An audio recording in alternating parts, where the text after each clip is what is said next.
Hallo, heute sind wir im Tiergarten Mönchengladbach.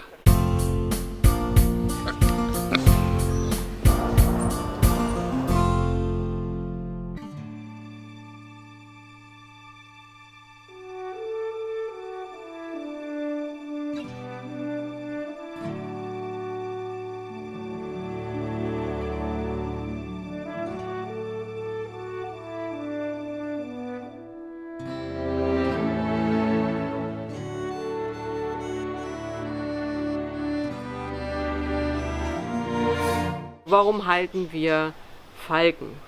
Diese beiden Falken jetzt sind aus Auffangstationen zu uns gekommen und sind Fundtiere, die als verletzte Tiere dort aufgenommen wurden und wieder gesund gepflegt wurden, wo man dann aber hinterher feststellen musste, dass die Wunden zwar verheilt sind, aber dass sie nicht mehr fähig sind, ihre vollen Flugkünste auszuführen. Das heißt also zum Beispiel ihren Rüttelflug, den sie zum Beutejagen brauchen, nicht mehr ausführen können. Hätte man sie wieder ausgewildert, dann hätten sie nicht so fliegen können, dass sie ihre Beute hätten erjagen können. Das heißt, sie wären also in der freier Wildbahn einfach verhungert. Und das will man natürlich auch nicht. Und also hat man dann eben für diese, oder sucht man immer für diese Tiere Möglichkeiten und Halter, die sie dann aufnehmen und bestmöglichst halten können, ohne dass sie eben da weitere Verletzungen von sich tragen. So sind die Tiere zu uns gekommen. Das heißt also, wenn wir sie nicht aufgenommen hätten, wären sie gestorben. Man hätte sie entweder einschläfern müssen oder wenn man sie ausgewildert hätte, wären sie wahrscheinlich einfach verhungert. Ja, deswegen sind die beiden hier. Hier haben sie natürlich Vollpension.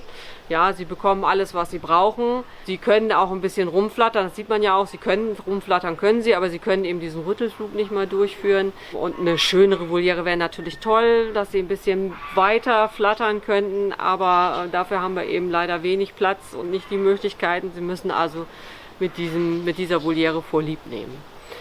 Ganz schön zu erklären ist die Problematik dann für die Besucher. Also warum verletzen sich Greifvögel? Was sind die Gründe dafür? Wofür sind sie wichtig in der Natur? Was kann ich über sie hier lernen? Also ich kann den Leuten viel beibringen an diesen Tieren. Die Tiere stehen beispielhaft für ihre Artgenossen in freier Wildbahn und an ihnen kann man eben viel lernen, was die Tiere in freier Wildbahn tun, wie sie aussehen, wie sie sich verhalten, über ihren Lebensraum, ähnliches. Man kann viel Zoopädagogik sozusagen mit ihnen machen.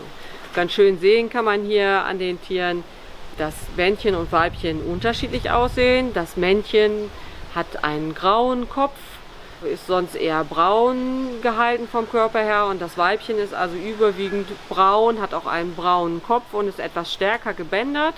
Kann man an unseren beiden hier sehr gut sehen. Wir haben also ein Pärchen. Die beiden haben aber noch nie Anstalten gemacht, ein Nest zu bauen oder zu züchten. Es ist ja sozusagen eine Zwangsgemeinschaft hier und natürlich nicht keine Möglichkeit, auch hoch oben irgendwo ein Haus zu bauen oder ähnliches. Auch wenn die Lebensbedingungen hier vielleicht nicht so ideal sind, aber so haben sie doch wenigstens einen Lebensraum gefunden.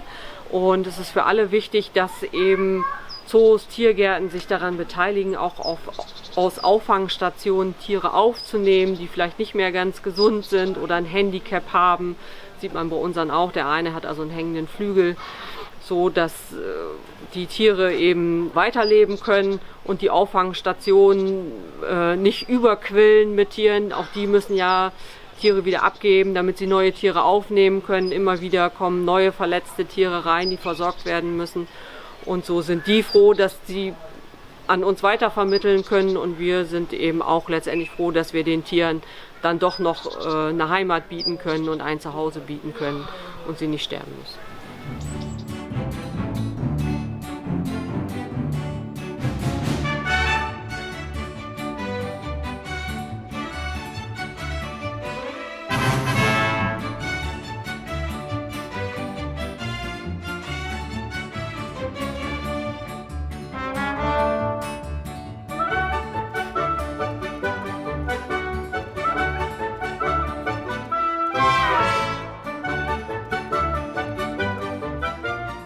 Wenn euch das Video gefallen hat, würde ich mich über ein Like sehr freuen und schreibt eure Fragen in die Kommentare. Damit ihr kein neues Video mehr verpasst, könnt ihr unseren Kanal kostenlos abonnieren. Tschüss.